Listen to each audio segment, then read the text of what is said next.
प्रथम पूज्य गणेश भगवान को प्रणाम। आदि योगी श्री शिव भगवान को प्रणाम। आदि शक्ति माता पार्वती को प्रणाम। योग योगेश्वर श्री कृष्ण भगवान को प्रणाम। सप्तऋषि गण को प्रणाम।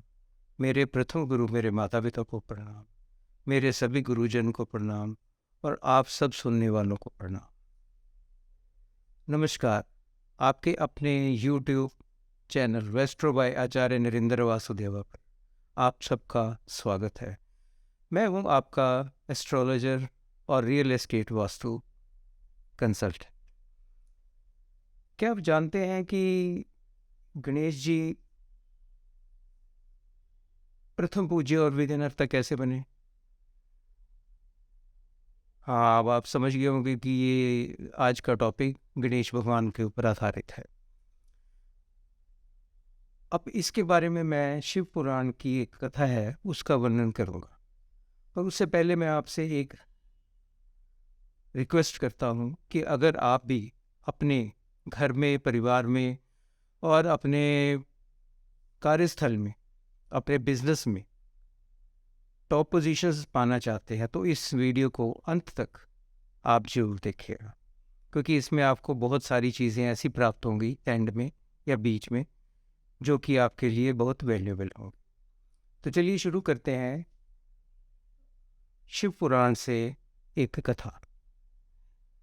एक बार शंभु भवानी के मन में विचार आया कि उनके पुत्र कार्तिकेय और गणेश जी दोनों विवाह के योग्य हो गए हैं, अब उनका विवाह कर देना चाहिए। तो उसके लिए उन्होंने नारद जी का आवाहन किया। नारद जी आए और प्रणाम करके खड़े हो गए। उन्होंने अपने मन के विचार नारद जी को बताए और कहा कि आप जाओ, जाकर दोनों पुत्रों से उनका विचार जानो कि वो क्या चाहते हैं। नारद जी खुशी खुशी प्रस्थान कर गए और उसके बाद उन्होंने दोनों कुमारों से मिलकर उनके माता पिता के मन की बात बताई। दोनों कुमार बहुत खुश हुए, गणेश जी और कार्तिकेय जी, और उन्होंने कहा कि हम आपके साथ ही माता पिता के पास चलते हैं। तो वो तीनों भगवान भोलेनाथ और माता भवानी के पास पहुंच गए और दोनों कुमारों ने अपनी सहमति माता पिता के सामने प्रकट कर दी। तो माता पिता अत्यंत प्रसन्न हुए कि उनकी इच्छा की पूर्ति हो रही है। अब जैसे ही बात विवाह की चली तो एक विघ्न, आपको पता ही है विवाह की बात चलती है तो विघ्न तो उत्पन्न होते ही हैं। तो एक गणेश भगवान ने अपनी एक याचिका रखी कि मेरा विवाह पहले होना चाहिए। अब उन्होंने कहा कि भाई कार्तिकेय जी बड़े हैं तो पहले उनका होगा शास्त्रों के हिसाब से, परंतु गणेश जी ने कहा नहीं, पहले मेरा विवाह होना चाहिए। अब ये जो विघ्न पड़ा है इसको सॉल्व करने के लिए नारद मुनि वहाँ पे थे। भगवान ने और माता पार्वती ने नारद जी की तरफ देखा और कहा कि इसका उपाय निकालिए। नारद जी ने थोड़ी देर आंखें बंद की। आंखें बंद करके विचार किया और कहा कि दोनों कुमारों में से जो पहले भूलोक का, ब्रह्मांड का परिक्रमा करके वापस आएगा उसका पहले विवाह हो जाएगा। तो फिर क्या था, कार्तिकेय जी ने अपने माता पिता को प्रणाम किया, आज्ञा लेकर अपने वाहन मोर के ऊपर बैठकर वो भूलोक की, ब्रह्मांड की परिक्रमा करने निकल पड़े। अब गणेश जी बड़े परेशान, उन्होंने नारद मुनि की तरफ देखा और नारद मुनि ने उनकी तरफ देख के मंद मंद मुस्कुराए और नारायण नारायण बोल दिया। अब गणेश जी ने थोड़ी देर आंखें बंद की और सोचा कि मेरा वाहन तो चूहा है, ये तो बहुत मूषक है, ये तो बहुत टाइम लगाएगा परिक्रमा करने में। तो कुछ विचार करके वो स्नान करने चले। स्नान करके आए और एक आसन अपने माता पिता के लिए बिछाया और माता पिता को वहाँ विराजमान होने के लिए बोला। भोले शंकर और माता पार्वती वहाँ बैठ गए और गणेश भगवान ने उनकी स्तुति करनी शुरू कर दी। और फिर स्तुति करते करते उन्होंने अपने माता पिता की 1 2 3 4 करते करते 7 परिक्रमाएं कर ली और स्तुति करते हुए अपने माता पिता के सामने खड़े हो गए। भोले शंकर और माता भवानी ने गणेश जी को देखा और कहा कि भाई, तुम्हारा भाई परिक्रमा करने के लिए जा चुका है, अब आप भी परिक्रमा करने के लिए जाओ। तो गणेश भगवान ने कहा कि मैं तो परिक्रमा करके आ गए वापस। तो उन्होंने बोला, भाई आप तो हमारे सामने खड़े हो, अभी कहाँ गए? बोला, भाई देखिए, मैं एक नहीं 7 परिक्रमाएं मैंने पूरी कर ली। तो भगवान ने बोला कि 7 परिक्रमाएं तो तूने हमारी की हैं। तो गणेश जी ने कहा कि देखिए, शास्त्रों के हिसाब से अगर देखा जाए तो बच्चों के माता पिता जो होते हैं वही उनका संसार होते हैं। तो मैंने आपको, माता पिता को, अपना संसार मानकर आपके साथ परिक्रमाएं, शास्त्र सम्मत बात की है मैं। अब आप देखिए कि आपने इसका क्या डिसीजन लेना है।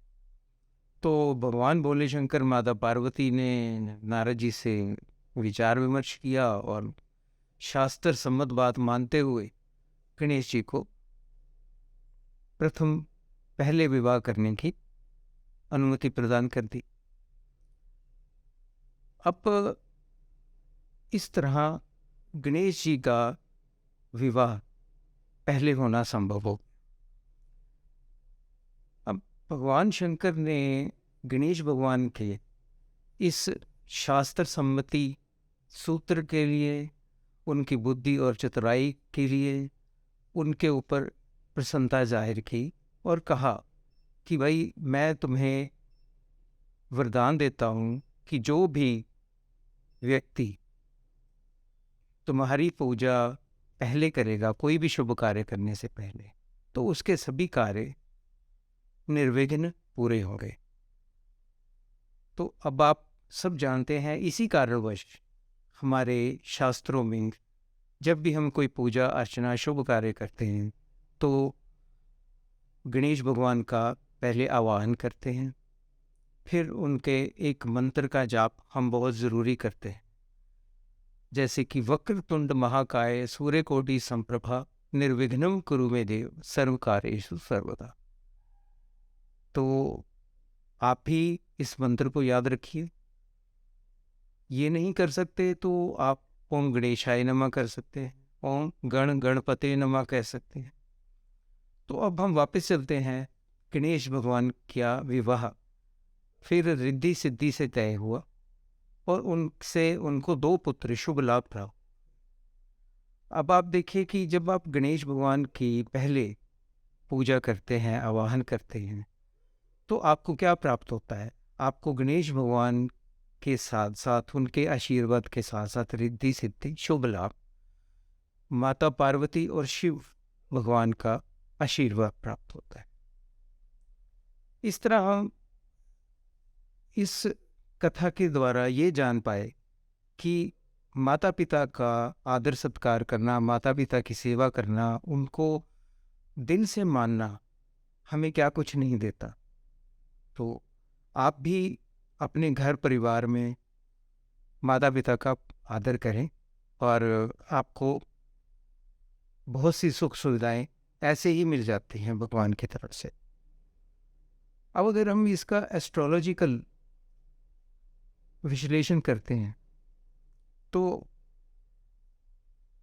सूर्य और चंद्रमा को हम माता पार्वती शिव की तरह मानते हैं। अब शिव जी सूर्य, माता पार्वती चंद्रमा और गणेश जी बुध। अब सूर्य जो हैं, सूर्य देव के सिग्निफिकेशंस क्या हैं? सूर्य देव की सिग्निफिकेशंस हैं गवर्नमेंट, एडमिनिस्ट्रेशन, पिता, स्टेटस, इस तरह के और अनगिनत सिग्निफिकेशंस हैं। और चंद्रमा को माता, study mind, family life, love और कैश का कारक मानते हैं। और जिसकी कुंडली में सूर्य और चंद्र दोनों ही स्ट्रांग होते हैं, उनकी कुंडली को अच्छा माना जाता है और उनकी वो जो सिग्निफिकेशंस अभी आपको बताई वो सारी अपने आप ही पूरी होती रहती हैं। इस तरह जिसका सूर्य और चंद्र कुंडली में वीक होता है, उनको एक रेमेडी बताई जाती है कि आप अपने माता पिता के चरण स्पर्श करें, उनका आशीर्वाद लें, उनका ख्याल रखें, जिससे कि आपका सूर्य और चंद्र को बल मिले और आप हर चीज़ सूर्य चंद्र की सिग्निफिकेशंस के अकॉर्डिंगली आप प्राप्त कर सकें। अब बात आती है बुध की। बुध गणेश भगवान का कारक प्लेनेट है। बुध हमें क्या देता है? बुध हमें इंटेलिजेंस देता है, बुद्धि देता है और मेमोरी देता है, व्यापार देता है। और इसके अलावा बुध के साथ चलते चलते हमें एक सेंट्रल नर्वस सिस्टम की जो स्थिति है वो भी इसी से आती है। हम जो भी सोचते हैं, जो भी करते हैं, वो सेंट्रल नर्वस सिस्टम का सही होना, इसके अगर बुध अच्छा है तो ये सारी चीज़ें अच्छी होती। आप एक बात मान के चलें कि बुध को स्ट्रॉन्ग करने के लिए आप क्या करते हैं? गणेश भगवान का पूजन करते हैं। बच्चों को इसलिए बोला जाता है कि पढ़ाई करनी है तो पढ़ाई करते हुए पहले गणेश भगवान का नाम जपें और गणेश भगवान से आशीर्वाद लें, जिससे कि आपका बुध स्ट्रॉन्ग। अब गणेश जी की पूजा के साथ साथ, अब ये तो हमने बातें कर दी कि सूर्य चंद्र और बुध स्ट्रॉन्ग करने हैं, इनकी पूजा अर्चना करनी है, भगवान शंकर की, माता पार्वती की, गणेश भगवान। परंतु एक बात याद रखना कि गणेश भगवान की पूजा के साथ साथ आपको जो प्राप्त होता है, रिद्धि सिद्धि शुभ लाभ, भगवान भोले शंकर और माता पार्वती का आशीर्वाद, ये कब प्राप्त होगा? जब आप अपने दिल से, सच्चे मन से अपने माता पिता की सेवा करेंगे तब, और श्रद्धा भाव अपने माता पिता के प्रति रखें। अब मैं माता पिता को क्यों बीच में बोल रहा हूँ? क्योंकि माता पिता, गणेश भगवान के अगर माता पिता शिव शक्ति का स्वरूप है तो हमें भी उन्होंने ही पैदा किया है। हम सब, हमारे सबके जो माता पिता है वो भोले शंकर और माता पार्वती। तो इसलिए मैं ये मान के चल रहा हूँ कि आप लोग इस वीडियो के द्वारा अपने ज्ञान को बढ़ाएंगे और अपने माता पिता का घर में आदर करेंगे और अपने कार्यस्थल में अपने बॉस का, क्योंकि बॉस वहाँ पे आपको सैलरी देता है, धन देता है, तो इसलिए बॉस का आदर सत्कार करना, तो बॉस इज़ ऑलवेज राइट। तो जो भी आप आदर सत्कार करके उसकी बात मानेंगे तो डेफिनेटली आपको अपने कार्यस्थल में भी लाभ की प्राप्त होगी। तो दोस्तों, अगर आपको मेरा ये वीडियो पसंद आया हो तो आप इसे लाइक, शेयर, सब्सक्राइब जरूर करें, कमेंट करना ना भूलें।